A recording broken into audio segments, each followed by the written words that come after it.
అన్న మాట మీద నిలబడ్డా నేను రాంగా ఇప్పుడు రోడ్డు మీద చూసుకుంటూ వచ్చిన ఆ కారు కమాన్ పట్టీలు ఉంటాయా ఇరిగిపోతాయా అర్థమైతలేదు. నాకు డౌట్ ఉండే నేను మీటింగ్ దాకా ముడతానా ఈ కమాన్ పట్టీలు నడిమిట్లే ఇరుగుతాయా ఎట్లున్నది అది. ఎవరైనా కడుపుతో ఉన్నామైతే దవాఖాన దాకా పోతుందే పోదో నాకైతే డౌటే. నడిమిట్లనే డెలివరీ అయ్యేటట్టున్నది గది రోడ్లు. ఈ రోడ్లేమో గిట్లున్నాయి. రేవంత్ రెడ్డి ఏమంటుండు 1,50,000 కోట్లు ఖర్చు పెట్టి ఫ్యూచర్ సిటీ కట్టారట. ఆడ ఊరు లేదు, ఇల్లు లేదు, ఆడో మనిషి లేడు. ఆడికి మాత్రం 5,000 కోట్లు పెట్టి 6 లైన్ రోడ్ వేస్తుండు. 1,50,000 కోట్లు పెట్టి ఫ్యూచర్ సిటీ కట్టారట. 1,00,000 కోట్లు ఖర్చు పెట్టి మూసి సుందరీకరణ చేస్తారట. అరే మా రైతులకు రైతు బంధు ఏమయ్యా అంటే పైసలు లేవు. మా అక్క చెల్లెలకు 4,000 పింఛన్ ఇరా అంటే పైసలు లేవు. మా ఉద్యోగస్తులకు పెన్షన్ డబ్బులు ఇరా బాబు అంటే పైసలు లేవు అంటాడు. నిరుద్యోగ యువతకు ఉద్యోగాలు ఇవ్వమంటే పైసలు లేవు అంటాడు. మరి 1,50,000 కోట్లతో ఫ్యూచర్ సిటీ ఆడికేలు కడతావు, దానికి పైసలు ఏడికేలు వచ్చినాయి. అరే మా వట్పల్లి రోడ్డు ముక్కలు ముక్కలు అయిపోయింది, మోచేతిలోతు గుంతలు పడ్డాయి, ఇంత డాంబర్ వేయాలంటే శాత కాదు నీకు.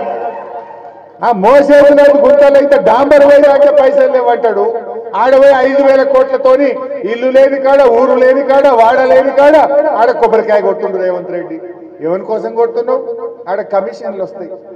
వట్పల్లి రోడ్ల పొక్కలు పూస్తే పైసలు రావని ఆడ కొత్త రోడ్డు పోస్తున్నాడు 5,000 కోట్లతోని. 1,00,000 కోట్లతోని మూసి సుందరీకరణ చేస్తారట. కాళేశ్వరం కూలిందంటాడు. మల్లన్న సాగర్కి వెళ్ళి 8,000 కోట్లతోని హైదరాబాద్ నీళ్లు తీసుకుపోతా అంటాడు. మల్లన్న సాగర్ ఎవడగట్టింది? నీ తాత కట్టిండా? నీ అయ్య కట్టిండా? మల్లన్న సాగర్ కాళేశ్వరంలో భాగం కాదా? మల్లన్న సాగర్ కేసీఆర్ చెమట చుక్కల్లో నుంచి కాళేశ్వరం భాగంగా కట్టింది కాదా? ఎవడు కట్టింది మల్లన్న సాగర్? నీ అయ్య కట్టిండా? మరి కాళేశ్వరం కూలిందంటావు, మల్లన్న సాగర్కి వెళ్ళి హైదరాబాద్ నీళ్ళు తీసుకుపోతా అంటావు. అంటే ఎవరి చెవుల పువ్వు పెడుతున్నావు రేవంత్ రెడ్డి? అంటే ప్రజలు ఎప్పుడు మోసపోరు. ఒక్కసారంటే నేను నమ్మొచ్చు.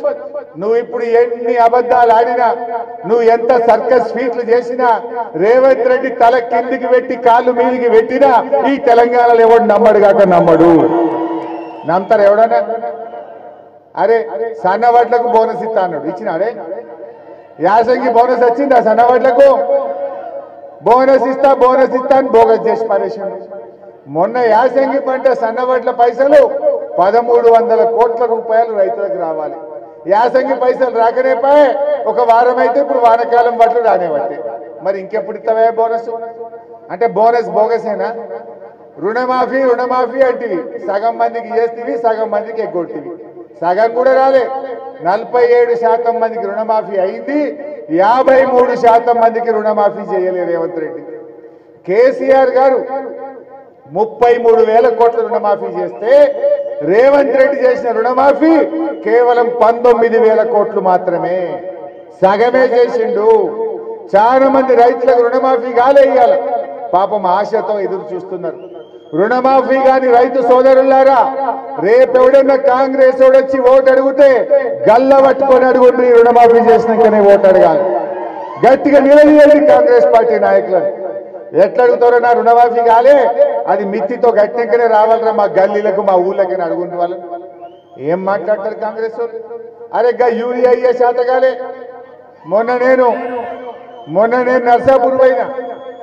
ఒక అవ్వ అంటున్నది, సారు ఇదేం కాంగ్రెస్ సర్కారు, చక్కెరన్న షేప్ అయి దొరికినట్టుంది కానీ యూరియా బస్తా షేప్ అయి కూడా దొరకలేదు సార్ ఈ కాంగ్రెస్ లో అంటున్నారు. పక్కింటికి పోయి షేప్ అయి అడిగితే చక్కెర పెట్టేట్టున్నారు కానీ ఒక యూరియా బస్తా పెట్టేటట్లేరు అంటున్నారు. అంటే అంత దుర్మార్గంగా ఇవాళ రేవంత్ రెడ్డి గారు చేస్తా ఉన్నారు. అంటే కనీసంగా యూరియా సరఫరా చేయలేని దద్దమ్మ ప్రభుత్వం, చేతగాని ప్రభుత్వం రేవంత్ రెడ్డి ప్రభుత్వం. అరే కేసీఆర్ ఉండగా వస్తుంది ఎట్లా? రేవంత్ రెడ్డి రాగానే పోతుంది ఎట్లా? నీకు సోయి లేదు. నీకు రైతుల్ని కాపాడాలనే చిత్తశుద్ధి లేదు. కేసీఆర్ గారు ఉండగా ఎండాకాలంలోనే యూరియా తెచ్చి స్టాక్ పెట్టిండు, వానకాలంలో టైం మీద యూరియా ఇచ్చిండు. నువ్వు టైం మీద చుదురాయించలే, బఫర్ స్టాక్ పెట్టలే, రైతులను గోస ఉంచుకున్నావు.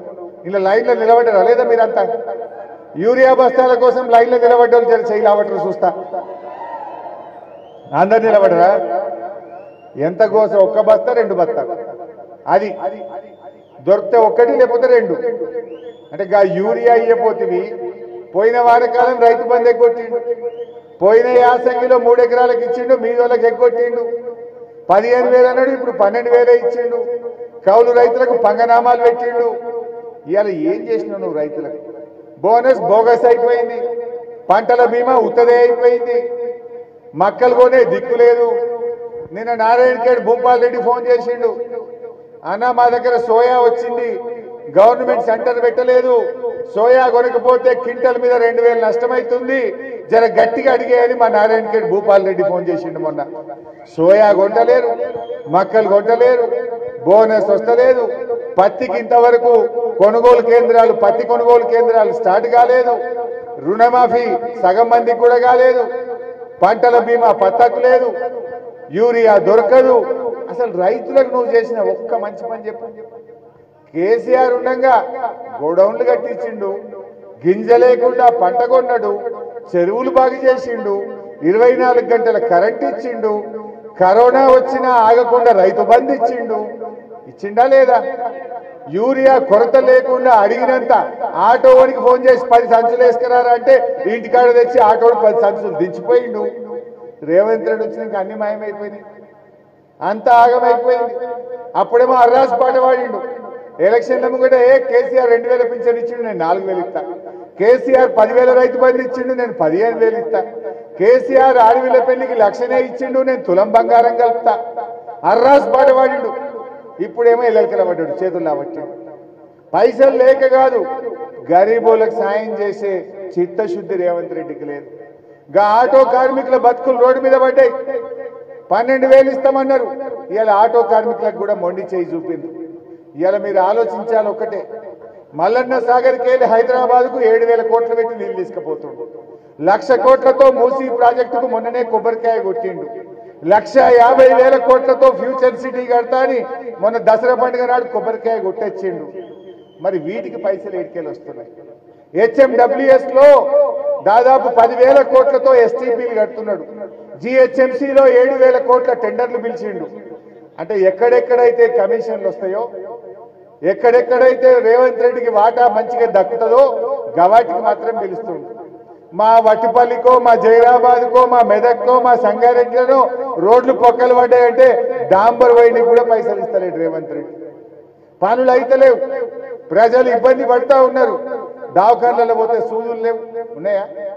బస్తీ దవాఖాన్లు మూతపడ్డాయి. ఏది చూసినా అంత ఆగమే ఉన్నది రేవంత్ రెడ్డి పాలనలో. ఇలా కొత్త పథకాలు దేవుడు ఎరుగు, ఉన్నాయి కూడా కొట్టుండు కదా. ఈయన చీఫ్ మినిస్టర్ అంటుండు. నేనేమంటున్నా, ఈయన కటింగ్ మాస్టర్ అంటున్నా. ఎందుకు కటింగ్ మాస్టర్ అంటున్నా అంటే 2 కారణాలు ఉన్నాయి. రేవంత్ రెడ్డి జేబులో కత్తెర పెట్టుకుని తిరుగుతుండగా పోంగ ఏంటంటే కేసీఆర్ కట్టిన దవాఖాన ఉందనుకో, పోవుడు రిబ్బన్ కత్తిరించుడు. పోంగ హైదరాబాద్ లో కేసీఆర్ హయాంలో కట్టిన ఫ్లైఓవర్ ఉందనుకో, ఆగుడు రిబ్బన్ కత్తిరించుడు. కేసీఆర్ కట్టిన కాలేజ్ ఉంటే రిబ్బన్ కత్తిరించుడు, స్కూల్ కట్టే రిబ్బన్ కత్తిరించుడు. 2 ఏళ్లలో నీ ముఖానికి ఒక్కటన్నా కట్టినవా? నువ్వు కత్తిరించిన రిబ్బన్లన్నీ కేసీఆర్ కట్టినాయి కదా. అయితే రిబ్బన్ కత్తిరిస్తాడు, లేకపోతే కేసీఆర్ ఇచ్చిన పథకాలకు కత్తెర పెట్టాడు. కేసీఆర్ కిట్ కత్తెర పెట్టిండా? దవాఖానలో కేసీఆర్ కిట్ ఇస్తున్నా? ఇప్పుడు న్యూట్రిషన్ కిట్ వస్తుందా? బీసీ బంద్ వస్తున్నదా? దళిత బంద్ వస్తున్నదా?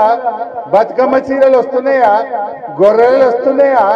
చెరువులలో చేప పిల్లలు వస్తున్నారా? అన్నిటికి కత్తెర పెట్టిండు.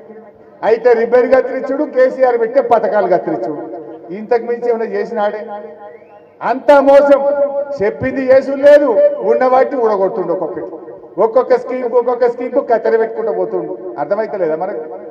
మనం ఆలోచించాలి. ఇలా ప్రజలు ముందున్నారు. మా ఆందోళన కార్యకర్తలకు, మా అన్నదమ్ములకు నేను చెప్పేది ఒక్కటే. మొన్న ఒక సర్వే వచ్చింది. సర్వేలా పోయి అడిగితే తిట్టకుండా తిడుతున్నాడు రేవంత్ రెడ్డి. మనం వెనుకకున్నాం, ప్రజలు ముందుకున్నారు. మీరు మంచిగా దూసుకపోండి, గట్టిగా పనిచేయండి. రేపు అన్ని జిల్లా పరిషత్లు మనమే గెలవబోతా ఉన్నాం. అరే బీసీలను కూడా మోసం చేసిండు. 42% ఇస్తా, 42% ఇస్తా అన్నాడు. గవర్నర్ సంతకం పెట్టియలేదు, రాష్ట్రపతి సంతకం జరగలేదు. ఊగిసలాట ఉన్నది ఇవాళ. బీసీలను కూడా రేవంత్ రెడ్డి గారు 42% రిజర్వేషన్ అని మోసం చేసిండు.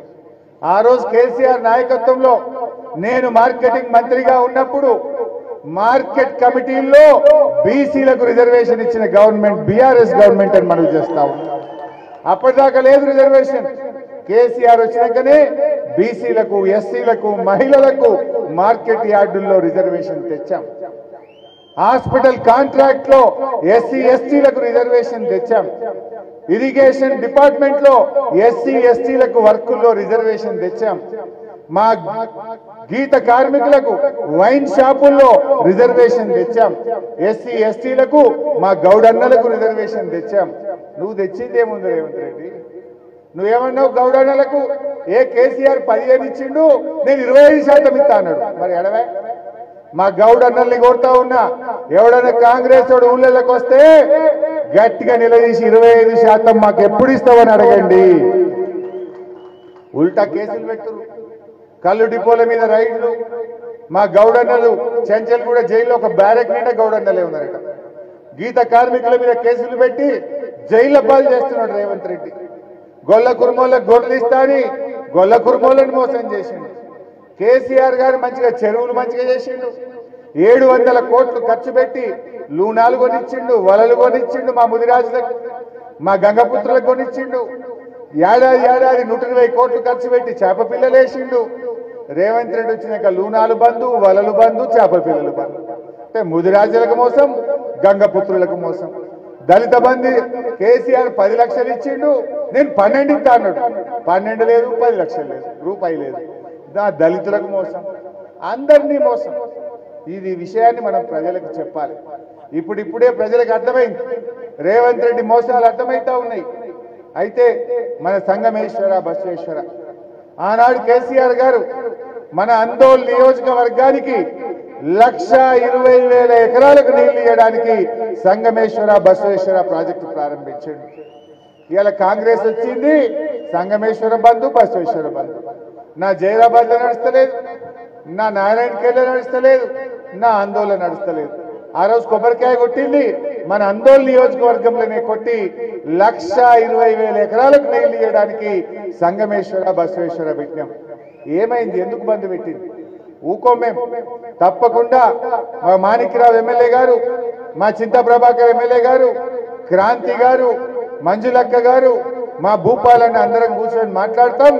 త్వరలో సంగమేశ్వర, బసవేశ్వర మీద పెద్ద ఎత్తున ప్రజా ఉద్యమానికి, పాదయాత్రకు శ్రీకారం చుడతాం. ఈ కాంగ్రెస్ మెడలు వంచుతాం. సంగమేశ్వర, బసవేశ్వరను చెప్తా మైనార్టీలు కూడా చెప్తారు, లాస్ట్ మే బోల్తాం. చెప్తా మా ముస్లింలకు కూడా మోసం చేసిండు, చెప్తలు ఓటుండు. అంతే, చెయ్యండి ఎవడని ఉంటే మిగులుతానా? అందరికీ చేసిండు, లాస్ట్ మే బోల్తాం. అయితే సంగమేశ్వర, బసవేశ్వర మీద కూడా తప్పకుండా త్వరలో మన సంగారెడ్డి జిల్లాలో ఒక పాదయాత్ర చేపట్టి కాంగ్రెస్ మీద ఒత్తిడి పెంచి ఆ ప్రాజెక్టు నిర్మాణం జరిగే విధంగా బీఆర్ఎస్ రైతుల పక్షాన పోరాడుతుందని చెప్పి కూడా మనవి చేస్తా ఉన్నా. సరే, ఇంకా చెప్తే కాంగ్రెస్ వాళ్ళు చాలా ఉన్నాయి. మరి బీజేపీ వాళ్ళ గురించి కూడా జర మాట్లాడుకోవాలి. ఈ మధ్య సీన్ రివర్స్ అయింది. నిన్న పొద్దుగాల జైరాబాద్కి వెళ్ళి 150 మంది వచ్చి బీజేపీకి వెళ్ళి వచ్చి బీఆర్ఎస్ లో చేరింది. నిన్న మధ్యాహ్నం కామారెడ్డి పోయినా ఆడొక 300-400 మంది బీజేపీకి రాజీనామా పెట్టిండ్రు, వాళ్ళు వచ్చి బీఆర్ఎస్ పార్టీలో చేరి